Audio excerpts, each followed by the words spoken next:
Our next speaker is someone that you all know very well. But this is the area that's actually probably closest to my own work, because I started my global health career in family planning. When I produced 3 babies in 2 years, I realized I was in trouble. And fortunately, Pathfinder hired me and then sent me to Nairobi in 1983 to be the regional representative for Africa, which is how I managed to have to set up the Pathfinder office in Nigeria. Many of you don't know that, but that's the truth of it. From 1983 to 1991, I was the regional representative for Pathfinder for Africa, based in Nairobi. Okay, so this is one little bit that I thought would be useful. So Mairo, an obstetrician gynecologist, has been involved in many aspects of family planning in Nigeria. I remember the first time we interacted was in 2004 when I was evaluating the Packard Foundation program in Nigeria. They've been working in northern Nigeria for 10 years at the time, and I was on the team. So over the last 2 years, she's been the country representative for the foundation, and has interacted with all of you. She's the brain behind, she's the reason we're here today. And as you know, in the constant effort to improve and to get the impact that we need, she has done a host of things to get closer to you and to be able to reflect the foundation's desires and strategies here. So I'll hand over to Mairo now to walk us through what the family planning team will be doing in Nigeria.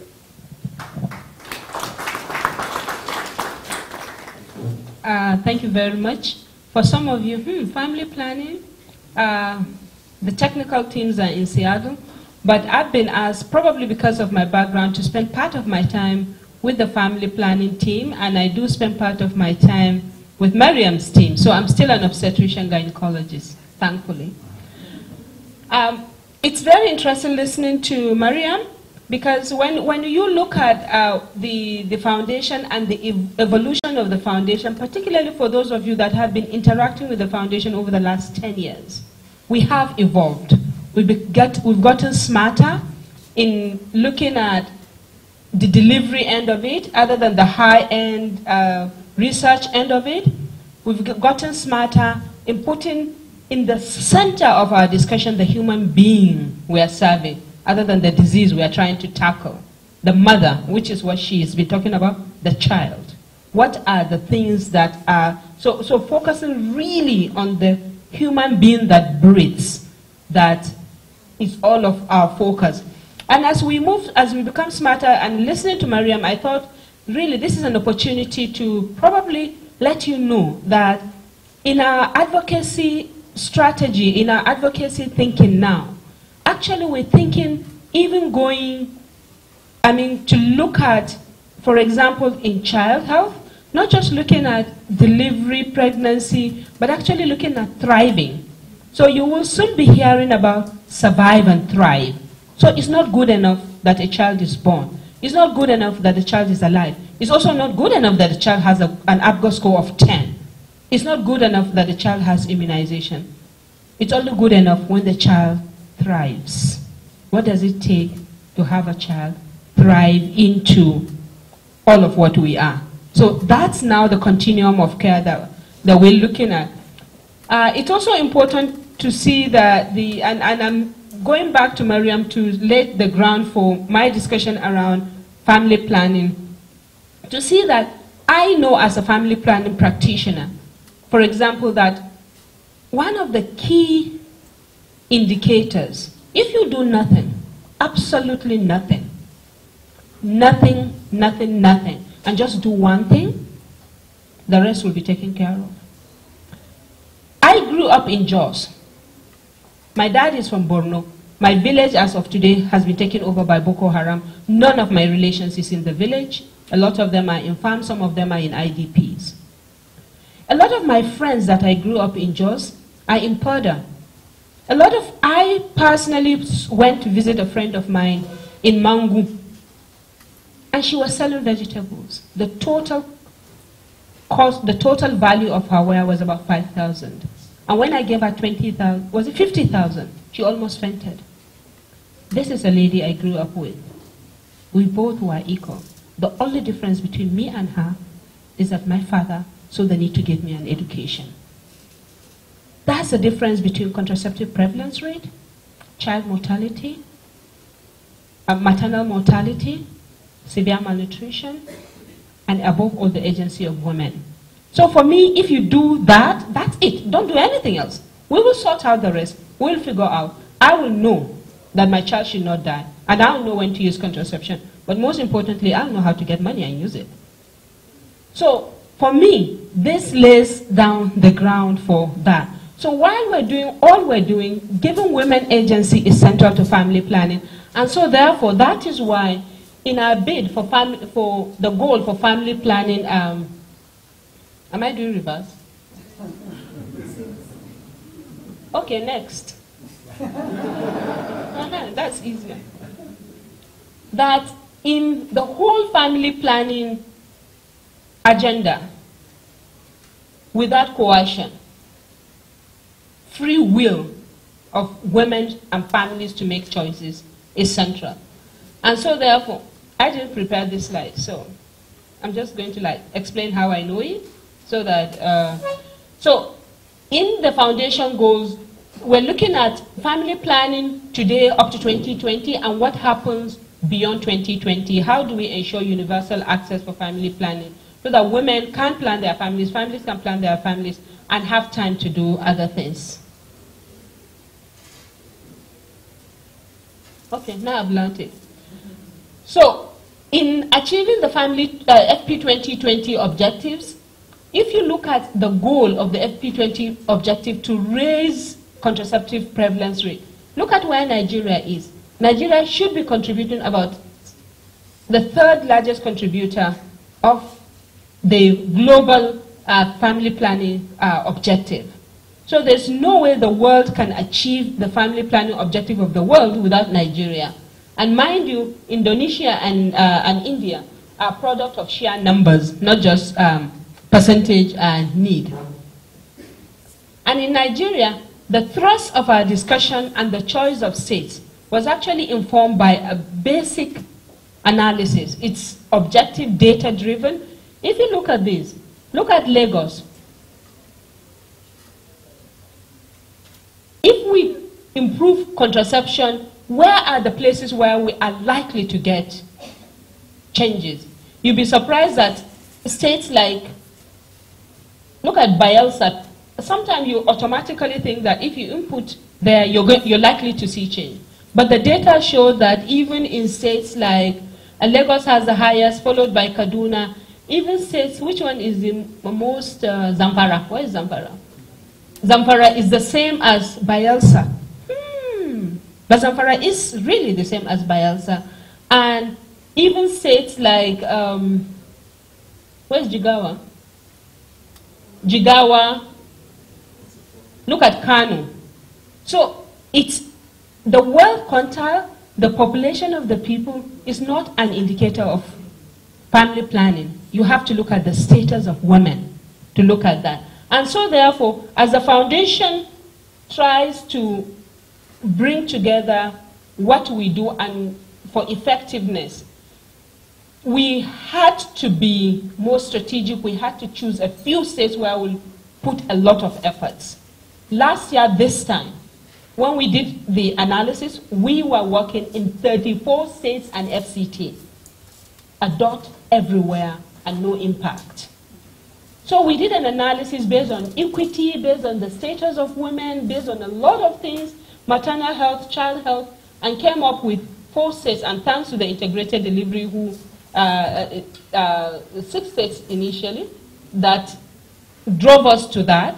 The 6 states that will be focusing a lot of our health work in. That doesn't mean that the states where things are happening are going to stop, they're going to continue. But in new investments, these are the states we're going to be working on.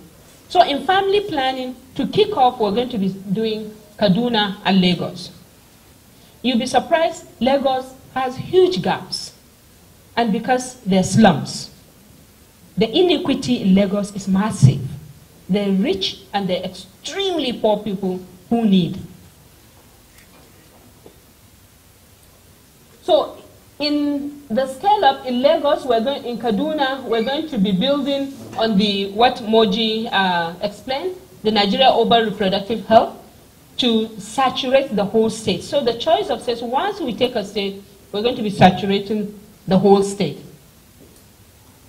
And then in the way we're taking it is we're giving technical support to Ministry of Health at the family planning or family health unit, and then technical support at the state ministries of health, and then do the supply chain. We mobilize private sector, and we look at also adolescent reproductive health. So these on this side are what we'll be doing.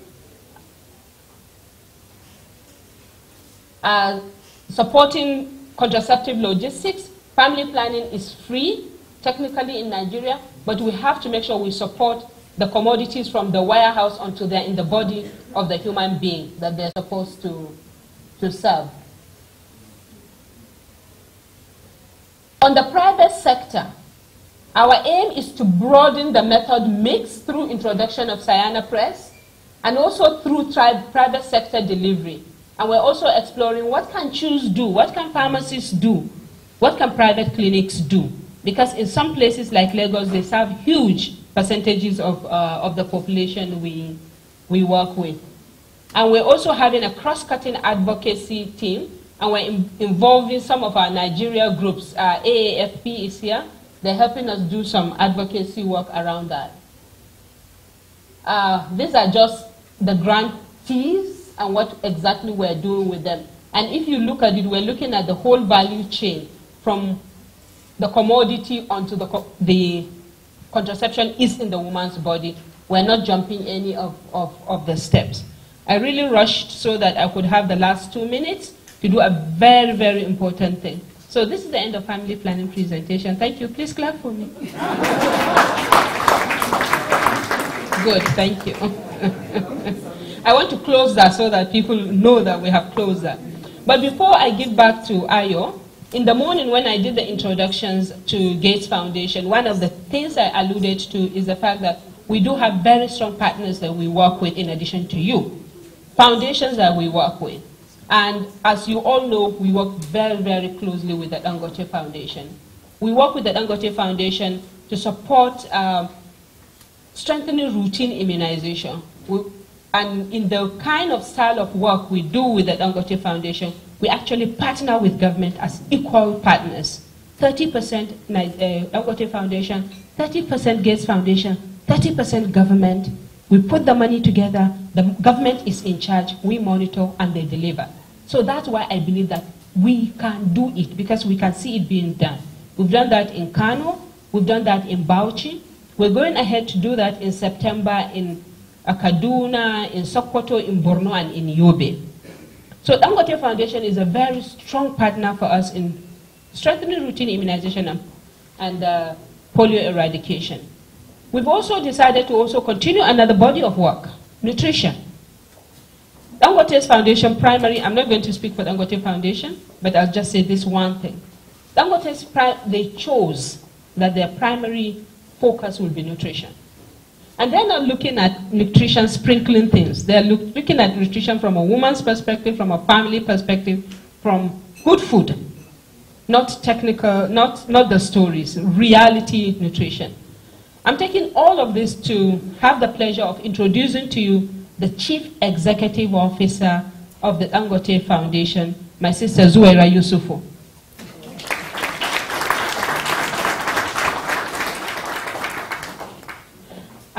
Zuwaira came from a fantastic background of being a regional director for World Bank, before then being on Wall Street doing the finances.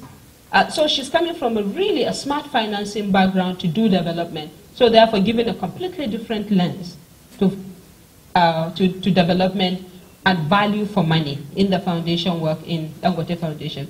So Zuwaira, thank you. And for that, I realize I'm the only thing standing between you and lunch. The more I'm going to be watching the participation, I'm going to be the traffic cop to direct the questions to any of the panelists. And watching from your level of engagement and interactions, we may leave sooner or later, depending on how much you are engaged in this. I recognize that I have a little bit of power and I'm going to use it. So, without much further ado, I'm going to open the floor to questions. I think what we'll do is we'll take 3 questions each time and let the panelists answer the questions, and then we'll come back again to you. And I hope we're able to have several iterations of that. Please, when you ask your question, say who you are, and if you want to direct the question to one specific person, or you would like an opinion from each one of them because you want a different lens, please let us know that. So, who goes first? All right. You, Moji, and then I'll take you. Yeah, that's right. So the 3 people that will talk now, and then we'll have responses from the panelists, and then we'll go back again. Thank you very much, Remy Adesheo. My question is on the, shall I say, Nigerian definition of equity, the choice of states. As a group, the Partnership for Advocacy in Child and Family Health, we visited a top government official in Lagos State, permanent secretary to the government cabinet office. And in introducing the states where we were working, she listened very carefully and said, you're doing Kano, Kaduna, Nasarawa, Bauchi, Niger. And then we had Lagos where she was, and I think Oyo. And her question was that, how is that representative of Nigeria? I've heard a bit of what Mairo said on some analysis that goes behind it.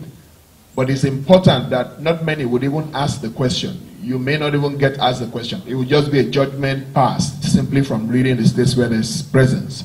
So I think it's important to bear